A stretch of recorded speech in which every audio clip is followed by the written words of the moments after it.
Thousands of veterans attended a rally against Donald Trump and his administration in Washington, D.C. and across the United States on Friday. The demonstrators, who rallied on the National Mall, protested against the Trump administration's deep cuts to the federal government, including at the Department of Veterans Affairs, federal job losses for veterans, the pardon of January 6 rioters and reductions in veterans' healthcare services.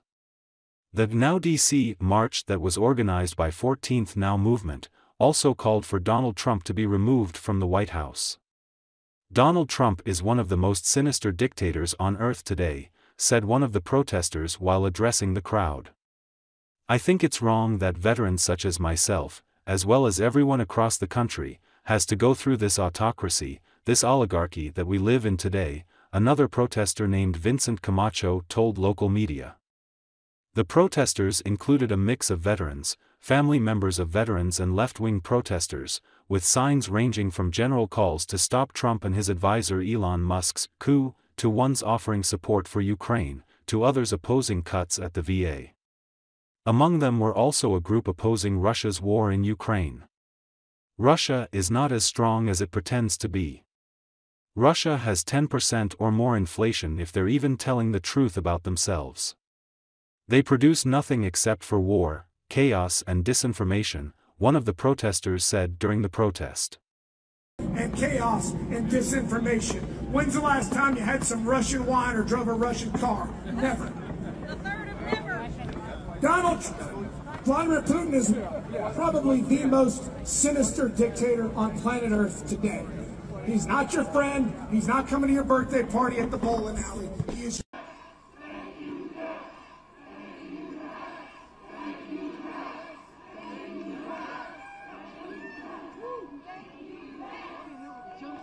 We're still serving today.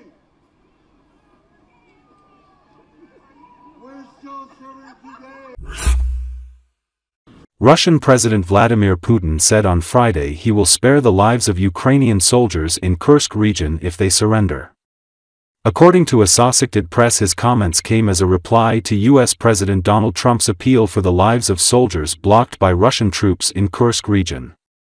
Putin added that the servicemen will be guaranteed life and decent treatment. He also claimed that Ukrainian soldiers have committed numerous crimes against the civilian population in the invasion zone. The Russian army, backed by North Korean troops, are now close to completely driving Ukrainian forces from their foothold in Russia's Kursk border region in what would be a major setback for Kiev.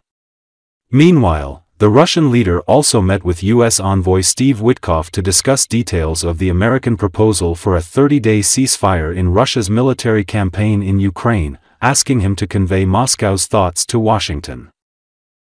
Мы знаем, что новая администрация во главе с президентом Трампом делает все для того, чтобы восстановить хоть что-то из того, что было практически сведено к нулю, уничтожено прежней американской администрации. Процесс этот непростой, если не сказать сложный, как всем хорошо известно. И у меня состоялся телефонный разговор с президентом Трампом. Состоялись первые контакты нашего министра иностранных дел со своим американским коллегой, и помощник президента России Ушаков встречался со своими визави. Так что в целом ситуация как бы начинает двигаться. Ну, посмотрим, что из этого получится. Мы сегодня этой темой и позанимаемся. Прежде чем начать работу, хотел бы сказать, что мы ознакомились с сегодняшним обращением президента США господина Трампа пощадить жизни военнослужащих украинской армии, части которой заблокированы российскими войсками в зоне вторжения ВСУ в Курскую область. В этой связи обращаем внимание, что украинские боевики совершили в зоне вторжения многочисленные преступления против гражданского населения. Эти деяния, как я уже говорил, квалифицируются Генеральной прокуратурой Российской Федерации как терроризм. Вместе с тем, мы с пониманием относимся к призыву президента Трампа руководствоваться в отношении этих военнослужащих соображениями гуманитарного характера. В этой связи подчеркну, что в случае сложения оружия и сдачи в плен им будет гарантирована жизнь и достойное обращение в соответствии с нормами международного права и законами Российской Федерации. Для эффективной реализации призыва президента США необходим соответствующий приказ военно-политического руководства Украины своим воинским подразделениям сложить оружие и сдаться. Russian TV on Thursday broadcast footage which it said showed soldiers in a retaken town in the Kursk region.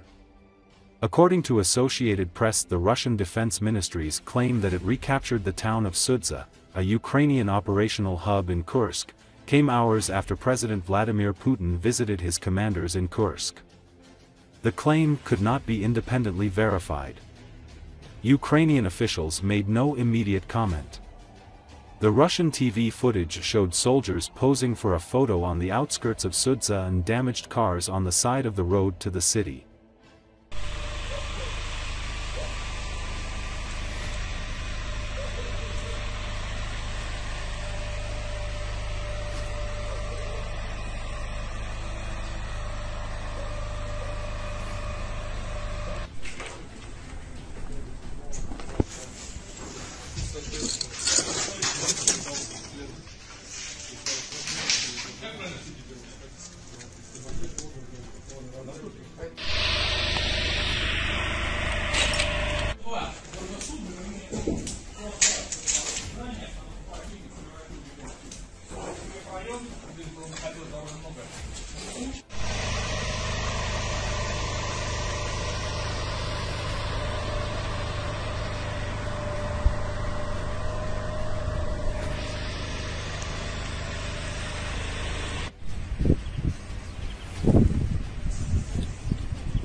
Сделайте, выстроите логику, цепочку.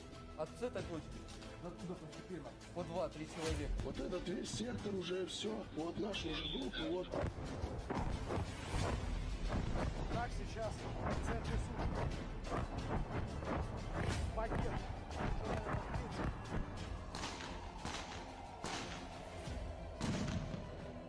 Технику.